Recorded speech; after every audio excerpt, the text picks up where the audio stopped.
Chegar mais perto. Vamos lá, aqui já está começando. Aqui a gente tem que... Eu vou abaixar minha cadeira um pouquinho. O Alessandro também abaixa pra gente ficar mais ou menos da altura da Denise aqui. Pode subir um pouquinho mais. Porque o Alessandro é o maior. Ele, no mais baixo ele já vai ficar mais alto. Chega mais pra cá. A gente está usando aqui, na verdade, 3 câmeras. Então a gente vai procurar informar. Estamos aqui no Insta, estamos também no Face. Vamos tentar usar mais essa câmera desse celular aqui, que ela é do Face. Uhum. Hoje o assunto é canal. Canal, muitas pessoas não sabem o que é canal, né? E eu vejo que essa é uma dúvida frequente, porque na rotina diária, às vezes a pessoa fala assim, você tem que fazer o canal do dente. A pessoa fala assim, canal, o que é canal? Então hoje eu tenho aqui 2 professores e profissionais que atuam na área de endodontia. Endodontia é a área que trabalha com canal, cada um de uma faculdade, alguns também ligados a outras instituições, para falar um pouco. É o doutor Alessandro, né? E a doutora Denise. Então aqui vamos explicar, primeiramente, doutor Alessandro, boa noite, né?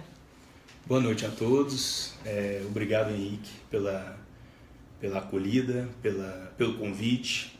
Nós estamos aqui para falar um pouquinho da endodontia, que é a especialidade da odontologia que faz o tratamento do canal radicular. Nós vamos passar para vocês da forma mais didática possível como que o endodontista trabalha com o tratamento endodôntico. Esse tratamento é de fundamental importância para a conservação do dente.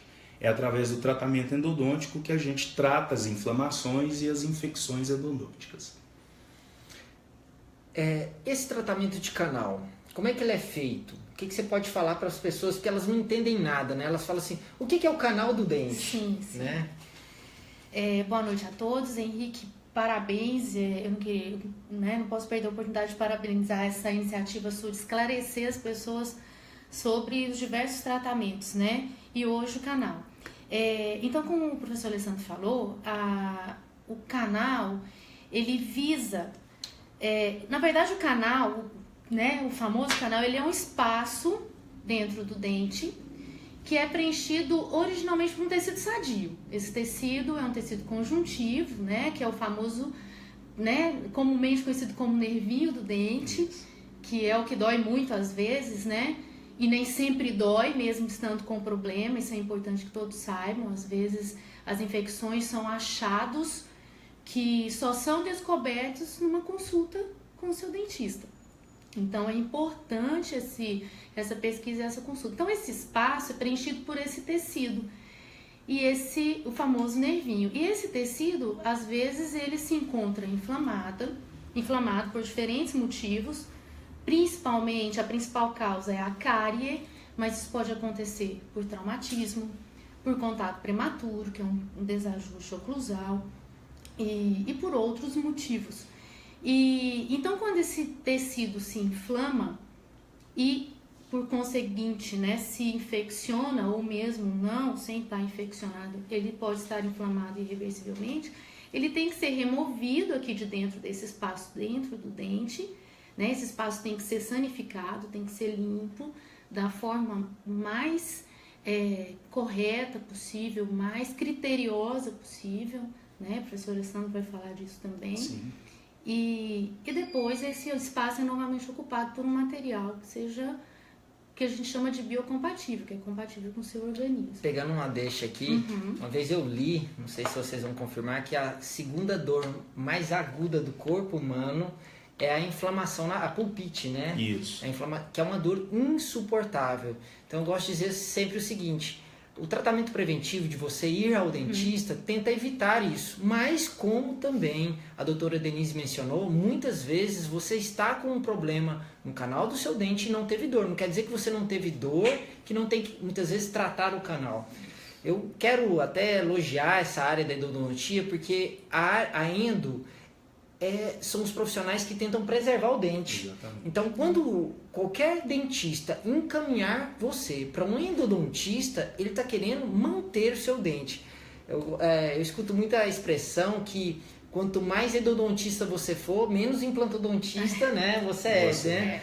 Porque nada melhor, em primeiro lugar, o dente. Eu gosto de dizer que minha área é implante, mas eu sempre falo isso para os pacientes. Em primeiro lugar, o dente. O implante é a melhor alternativa depois do dente. Então, todo profissional que você for, aquele que tentar preservar seu dente, manter seu dente, na minha opinião, é aquele profissional que você tem que valorizar. E grande parte, eu acho, dos implantodontistas, eles procuram, acima de tudo, tentar preservar o dente. E a preservação do dente, muitas vezes, que está comprometido é com tratamento de canal, às vezes até retratamento, sim, né? Sim. E uma coisa importante, Henrique, que a gente precisa esclarecer, muitos pacientes chegam ao consultório com uma inflamação ou uma infecção no dente e não sabem distinguir uma coisa e a outra. É importante dizer para os leigos, para os não dentistas que estão nos assistindo, que a inflamação, muitos pacientes perguntam, doutor, a inflamação ela é a mesma coisa que a infecção? Na verdade não é. A infecção ela pode ter a inflamação, porém a inflamação pode não ter a infecção. O dente pode não estar infeccionado, mas na maioria das vezes, quando o paciente chega no consultório, ele chega com o dente inflamado. Nessas condições, nós podemos fazer o canal em uma sessão, porque o dente ele não foi infectado. Ele não tem microbiota bacteriana dentro do dente e aí a gente pode fazer em uma sessão. Isso é uma das dúvidas mais corriqueiras que acontecem no dia a dia do consultório, porque às vezes o paciente chega, já é o segundo ou terceiro canal que ele está tratando, ele fala, doutor, mas o senhor fez o tratamento no meu dente em uma sessão. Eu fui em outro dentista, ele fez em 3, 4 sessões. Isso muito se dá pela tecnologia que a gente tem hoje na endodontia. Evoluiu muito, não evoluiu? Muito. Hoje nós temos os sensores digitais, hoje nós temos os motores elétricos. Isso é bom até para a população saber. Primeiro eu queria agradecer, tá todo mundo participando. Queria perguntar se o áudio tá bom. A Márcia participou aqui, elogiando. Márcia que também é professora, que ajuda a formar também como eles, futuros endodontistas, né? Pegando essa deixa que o Dr. Alessandro falou, as pessoas têm medo de canal. Sim. Muitas pessoas têm medo. Nossa, se for para fazer canal, melhor tirar o dente. Então é importante frisar que evoluiu muito, né? Isso. Ela, como se diz, ela se automatizou, né, em vários aspectos. O que você pode falar dessa deixa que ela da evolução para o conforto? A odontologia hoje ela evoluiu em todas as áreas, né? Desde lá o anestésico, que hoje é muito mais potente, então hoje a gente pode anestesiar o paciente de forma mais efetiva e o paciente sentir menos dor, né? No caso do tratamento endodôntico com inflamação e infecção, essa dor ela vai ser mínima durante a anestesia. Após a anestesia, ele não vai sentir mais. Isso é o que eu sempre explico para o paciente. Infelizmente, você vai ter que sentir a picadinha da agulha. Essa não tem como fugir. Não tem jeito. Mas, hoje, os tratamentos, a gente consegue fazer aí tranquilamente um tratamento endodôntico não complexo, né? Em uma sessão de 1h15, 1h30, tranquilamente. Tá? Com toda a tecnologia que a gente tem hoje. Isso é bom, né? É excelente. Mas a despeito... Você ia fazer uma pergunta? Não, pode continuar. O que as pessoas têm que entender é que, embora tenha evoluído e muito, hoje a gente tem tratamentos muito mais rápidos, muito mais eficientes, a gente não pode esquecer que nós continuamos sendo um corpo humano. Isso. E que nós temos respostas diferentes a problemas diferentes. Então, a anatomia do dente, com a evolução da ciência, nós descobrimos que ela é muito mais complexa do que se imaginou. E o que acontece? Essa complexidade facilita a adesão de bactérias numa comunidade que a gente chama de biofilme, que muitos já devem ter ouvido falar, que é uma comunidade extremamente resistente. E ela se aloja, esse biofilme se aloja em lugares de dificílimo acesso, que mesmo nossos instrumentos, que o Alessandro vai mostrar, mais modernos não alcançam. e que então esse tempo reduzido, ele se reduziu bastante, melhorou bastante, está muito mais confortável, não pode se aplicar em todos os casos. Então, assim, as pessoas também têm que entender, quando um colega, um profissional, solicitar que o dente fique medicado, que isso vai acontecer para o seu bem, para a sua saúde, para preservar a sua saúde, e que essa medicação ela é necessária para complementar a limpeza feita naquela sessão, né, de preparo. Então, assim, é muito importante entender que essa infecção, ela tem um foco aqui na região dentária, e que se ela não bem tratada e não bem conduzida esse tratamento, essa infecção se dissemina. Isso é um ponto importantíssimo, né, ligado à minha área, voltando para a cirurgia, riscos de endocardite, né, bacteriana. Recentemente teve um caso de uma atriz que teve problemas de infecção, né? Talvez se ela tivesse um acompanhamento melhor do dentista, né? Até o doutor Alessandro pode até entrar um pouquinho nessa parte aí, o que ocasionou com ela, eu gosto de dizer o seguinte: a odontologia, eu sou suspeito para falar, é uma parte vital do seu corpo, os seus dentes são uma parte vital, e as pessoas ficam pensando assim, a infecção na minha mão, a infecção no meu pé, a infecção dentro do meu pulmão. Não, na boca, que é um lugar intimamente ligado ao nosso organismo, né? Então, tratar do dente é algo muito, muito sério. Pegando esse gancho, pode até complementar, Alessandro. Complementando o que a professora Denise falou anteriormente, hoje, através dos trabalhos que nós temos, que a gente trabalha em equipe, nós temos vários grupos que trabalham muito bem aqui em Goiânia.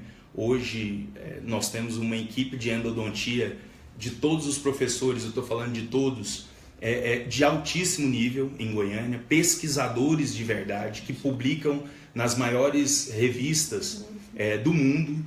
E hoje a gente sabe que a gente não consegue eliminar completamente esses micro-organismos de dentro do canal. A gente consegue controlar esses micro-organismos através da medicação intracanal, que a professora Denise já falou, através dos irrigantes que a gente usa dentro do canal para poder lavar esse canal, para poder tentar diminuir essa quantidade de bactérias dentro do canal.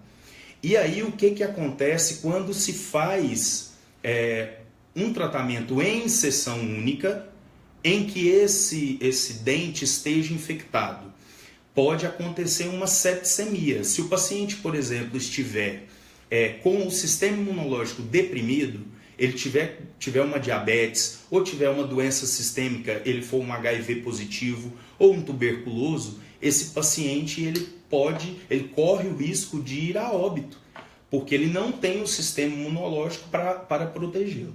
É isso que acontece. Então é importante fazer um correto diagnóstico. A anamnese feita antes do tratamento endodôntico é fundamental. Hoje nós temos não só a radiografia para nos auxiliar, mas temos também a tomografia computadorizada, que nos auxilia bastante, tanto na descoberta desses problemas patológicos, mas também na análise de todo esse complexo sistema de canais radiculares. Isso daí, eu volto ainda a uma tecla que eu sempre gosto de bater. Procurar profissionais que você sinta seguro. A endodontia, não só a endodontia, todas as áreas da odontologia são áreas muito sérias. Eu gosto de dizer a endo, porque a endo é uma área que você trata e você não vê. Ela está interna. Isso. Então, muitas vezes, se você vai no endodontista, como é que foi o tratamento? Será que ele foi bem feito? O problema é você ver, muitas vezes, se não foi algo bem feito, a médio e longo prazo, né? Então, é muito importante ir em profissionais que você sinta bem seguro, né? Como é que é o tratamento de canal? Por exemplo, explica alguns detalhezinhos. O Henrique falou assim, de forma muito correta, uma coisa muito simples que o endodontista precisa usar: o isolamento absoluto. A boca é um dos lugares mais contaminados do organismo. Você não pode fazer um tratamento endodôntico ou tratamento de canal sem usar o isolamento absoluto, porque é o isolamento que propicia que não aconteça uma infecção causada por uma bactéria, por exemplo, que esteja na saliva do paciente. Porque normalmente, quando chega pra gente já com dor, com abscesso, com edema, com flutuação, já tem bactéria. Aí você vai e faz o tratamento endodôntico sem isolamento. Você vai levar mais bactéria para dentro. Vai piorar o quadro. Vai piorar o quadro do paciente. Então isso é primordial, é fundamental que se use o isolamento absoluto. Então quem for em algum profissional que não tiver essa borrachinha aqui, você já sabe que esse profissional não teve uma formação muito boa. Em princípios básicos, né? É importante falar que não existe justificativa nenhuma, não existe para não usar. Então, se alguém falar, mas esse caso, não existe um caso que você não use. Hoje a gente tem as técnicas de isolamento à distância, nós temos a modernidade nos trouxe vários recursos que nos facilitam esse isolamento. Então, não existe justificativa para não fazer com isso. Além disso, só complementando, Alessandro, rapidinho, nós usamos substâncias para os antimicrobianos para irrigar o canal, os instrumentos, o professor Alessandro vai mostrar que são muito pequenos, que podem cair na boca e que você pode deglutir, que você pode aspirar, e tem um problema grave, né? Até poder ir a óbito por causa disso, aspirar esse tipo de substância que é para ser usado somente no E o isolamento vai acabar protegendo tanto o profissional quanto o paciente, os dois saem ganhando. Outro problema que eu vejo sem o isolamento é que hoje, infelizmente, a gente tem que usar substâncias muito mais concentradas, né, para poder matar essas bactérias resistentes, e essas substâncias não podem cair na boca do paciente, né? Além dos instrumentos que a gente usa, antigamente a gente continua usando esses instrumentos manuais, que são instrumentos de aço inoxidável, né? São instrumentos que a gente usava para fazer o tratamento endodôntico, para preparar esse canal radicular. Esses instrumentos, eles hoje deram lugar aos instrumentos rotatórios, que são usados em motores, que são instrumentos mais flexíveis e que trabalham melhor o canal radicular. Eles nos dão uma segurança maior para trabalhar, porque são mais flexíveis, evitam o desvio do canal radicular. Muitas vezes esses canais eles apresentam curvaturas extensas que trazem uma dificuldade para o endodontista. Muitos pacientes me perguntam, nossa doutor, às vezes a gente vai e trata com um profissional e ele não usa esse tipo de material. O que acontece? É porque às vezes o colega ele não quer investir na atualização da especialidade, que é importantíssimo. Hoje nós temos, a cada ano que a gente estuda, né, Denise, vem novos instrumentos, a gente precisa testar esses instrumentos através de pesquisas. Essas pesquisas elas são feitas diariamente em todo o mundo, e esses instrumentos são fundamentais para o endodontista. É o nosso ganha-pão, né, Denise? E esse tipo de tratamento com esses instrumentos facilita o trabalho para o endodontista e melhora o resultado final para o paciente também. Teve uma pergunta aqui, ó, tem várias pessoas parabenizando vocês. Uma das perguntas aqui perguntaram sobre o que vocês poderiam falar sobre a microscopia na endodontia. O que ela pode auxiliar, já além disso, o que vocês podem estar passando para as pessoas? Olha, nós trabalhamos num campo operatório extremamente pequeno. Então, assim, o cirurgião dentista, de uma forma geral, ele tem que trabalhar com um campo operatório mais iluminado e com aumento, né? Nós trabalhamos em dentes, o canal menor ainda, que eu estou mostrando macro dente, né? Nem se compara ao original. Então, a microscopia trouxe para a gente uma evolução, um aumento na qualidade do nosso trabalho que é imensurável. Então, imagina você trabalhar com um aumento médio, que é o que a gente trabalha, 16 vezes mais do que a sua visão normal. Você pode trabalhar até mais, né? O microscópio vai 40 vezes. Mas 16 vezes, além da magnificação, o microscópio ilumina, então ele traz luz e magnificação. Então a gente observa que quando a gente começa, né, e quando eu comecei com a microscopia, foi impressionante. Eu tinha vontade de chamar todos os meus pacientes de volta para rever tudo, porque você vê detalhes que, por melhor que seja a mão, é impossível olho nu, é impossível. Então, assim, trouxe mais qualidade, aumentou as nossas perspectivas de salvar dentes. Então, situações anteriores você falava, não tem condições de tratar, porque não tem, é só no tato. Eu não consigo ver, por exemplo. Você consegue ver remoção de instrumento fraturado, que pode acontecer de corpo estranho no canal. Canais calcificados. Canais calcificados, perfurações. Então, tudo isso ficou melhor de ser tratado, com uma previsibilidade, o que a gente chama de prognóstico, né? Que é uma possibilidade de sucesso maior. Então, é outra coisa que a gente torce para que todo profissional da área da odontologia tenha isso como um instrumento não dispensável, indispensável. É uma coisa que está caminhando, né? Porque ainda é algo... O difícil nosso é engraçado. Defendendo a odontologia brasileira, eu considero que os profissionais brasileiros são profissionais que têm muita prática, tanto durante a graduação quanto na especialização. Então, nós temos facilidade de ter muita mão. Só que grande parte dos instrumentais bons, muitas vezes a gente importa. Alguns em valores mais acessíveis, alguns em valores mais altos. Então, realmente é uma curva. Que você tendo, vamos dizer, uma boa formação, o básico que a gente diz hoje, já os instrumentos rotatórios, né? Limas com boa qualidade, você consegue fazer já uma odontologia de excelência. Sim. Todo complemento a mais, é lógico que é vantagem, né? O que vocês poderiam dizer a mais, Alessandro, sem entrar muito em outras partes, uma coisa que você mencionou que às vezes o profissional ele vai tentar tratar o canal, tem canais que não tem como tratar, né? Que são canais são atrésicos, né? São calcificados, né? É importante o endodontista entender que ele tem que selecionar o caso. Existem casos que infelizmente a gente não consegue tratar. Um exemplo seria, um caso de um dente ciso, por exemplo, né? Que a dificuldade da localização do dente, o acesso, às vezes o paciente não tem uma abertura bucal suficiente para você tratar. Esse dente não tem função na boca.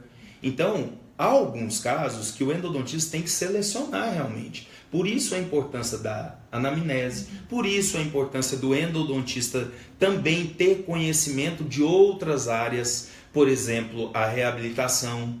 Você não pode tratar um dente que ele não possa ser reabilitado depois, restaurado depois, porque se esse dente não tem um espaço protético que ele possa ser utilizado na boca, ter função na boca, então para que você vai tratá-lo?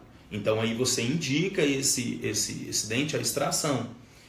E há alguns casos como calcificações radiculares, casos de perfurações em que o endodontista não tem condições de tratar essa perfuração. Inclusive hoje nós temos um material que todo endodontista tem que ter no consultório, que é o MTA, que é um material que trata essas perfurações. Mas às vezes a gente não consegue chegar até a perfuração. E aí o diagnóstico se torna muito importante. Aí as ferramentas que se tem para diagnosticar se tornam importantes. Hoje, na mão do endodontista, o que a gente tem de mais moderno para reconhecer essas perfurações? A tomografia computadorizada. Pegando o gancho desses canais calcificados, tem endodontistas que fazem já a cirurgia periodonte, tem endodontista que encaminha para o bucomaxilo, tem a obturação retrógrada que ele vai acessar pelo ápice do dente. Então, assim, mecanismos tem vários para você tentar manter seu dente. Eu gosto de dizer o seguinte, voltando àquilo que a gente começou no início, em primeiro lugar o dente. Sim, em primeiro lugar sempre. tentar manter o dente, eu gosto de dizer que os endodontistas são os salvadores de dente. Então, assim, a função deles eles são os anjos que vão estar trabalhando para tentar manter esses dentes na boca, sempre, em primeiro lugar, manter, nem que tenha que fazer depois um pino, uma coroa. Muitas vezes a pessoa pensa assim, vou fazer canal, um pino, uma coroa, nossa, é quase o mesmo preço de um implante. Sim, então vou fazer um implante que é mais seguro. o implante é a melhor alternativa depois do seu dente. E aí o endodontista, ele vai avaliar, vai falar, vale a pena ou não tentar salvar aquele dente, né? Eu acho que essa era a principal ideia que a gente queria passar para as pessoas. Claro. Quer complementar com mais alguma coisa, professor? Eu lembrei de uma coisa que eu pensei em falar, porque as pessoas pensam que depois que fez canal, o dente nunca mais vai doer, e depois que fez canal, nunca mais vai ter cárie. Sim. E isso é o mito dos mitos, né? Então, enquanto você tem dente, você pode ter cárie. Então, o cuidado tem que continuar, tem que se manter. E se você não cuidar, esse dente se reinfectar, esse material que nós colocamos lá dentro reinfectar, você volta a ter um processo infeccioso e você pode voltar a ter dor. Então, os cuidados com o dente, fazendo o canal ou não... Mesmo fazendo super bem feito, né? Mesmo Sim. super bem feito. A gente tenta blindar, a gente chama de blindagem, embora a gente saiba, né, Alessandro, que a blindagem ela é complexa, mas assim, se você não cuidar, não usar fio dental, não escovar, não tiver um equilíbrio na oclusão, você voltará a ter problema. Isso é um fato. Outro fator importantíssimo, sempre falo isso para os meus pacientes, tem um termo que o paciente assina, o tratamento do dente, depois que você faz o tratamento endodôntico, a complementação é fundamental. Você precisa reabilitar aquele dente, você precisa fazer uma coroa, você precisa fazer uma restauração para finalizar o tratamento endodôntico. Porque para você fechar completamente, vedar completamente qualquer possibilidade de reinfecção, você precisa restaurar o dente. Essa restauração é fundamental. Senão, pode acontecer tudo aquilo que a professora Denise falou. Esse dente pode ser reinfectado, pode voltar a doer, pode ter todo o problema, às vezes até pior, porque aí é um caso de infecção secundária, essas bactérias são mais resistentes, mais difíceis de serem eliminadas do sistema de canais radiculares. Então, é importante que se faça essa complementação com o protesista, com o especialista em dentística, com o clínico geral. Porque a pessoa faz o canal, aí o endodontista fala assim, agora restaura. E aí ele esquece. Porque aí parou de doer? Parou de doer, solucionou o problema dele. E nessa correria do dia a dia, acaba que você cuida dos outros e não cuida de você. Aí passou 6 meses, esse dente às vezes ele trincou, né? Porque a estrutura dele às vezes está mais frágil. Aí que ele volta no dentista para fazer a restauração. Aí se fala para ele que ele tem que retratar aquele canal. Fazer... Aí ele também já acha ruim. Poxa, mas eu vou mexer de novo. Mas ele não seguiu exatamente isso que você falou, né? Exatamente. Nessa importância. Olha, quero agradecer. A gente vai procurar não delongar muito. Nós vamos continuar com o assunto de endodontia, mas vamos depois entrar para a área de traumatismo e dos cuidados que você tem que fazer quando você cai e esse dente intrui, ou ele, vamos dizer, avulsiona, que é ele sair da boca, que é um trabalho que o endodontista tem que fazer junto com o clínico geral ou com o ortodontista. Aí depende, muitas vezes o endodontista vai ser aquele profissional que vai acompanhar aquele dente. Ele é de total importância nesses casos que acontece, né? Então, para hoje eu acredito que a gente conseguiu pelo menos esclarecer muitas dúvidas. Espero que vocês possam assistir esse vídeo, possam compartilhar esse vídeo com o máximo de pessoas possíveis, para que as pessoas entendam da importância de ir em um bom endodontista e de sempre tentar manter o dente, né? É isso mesmo. Muito obrigado, professor Alessandro. Boa noite a todos. Denise. Obrigado pela oportunidade, Henrique. Obrigado. Tchau, tchau, gente. Obrigadão. Tchau, tchau.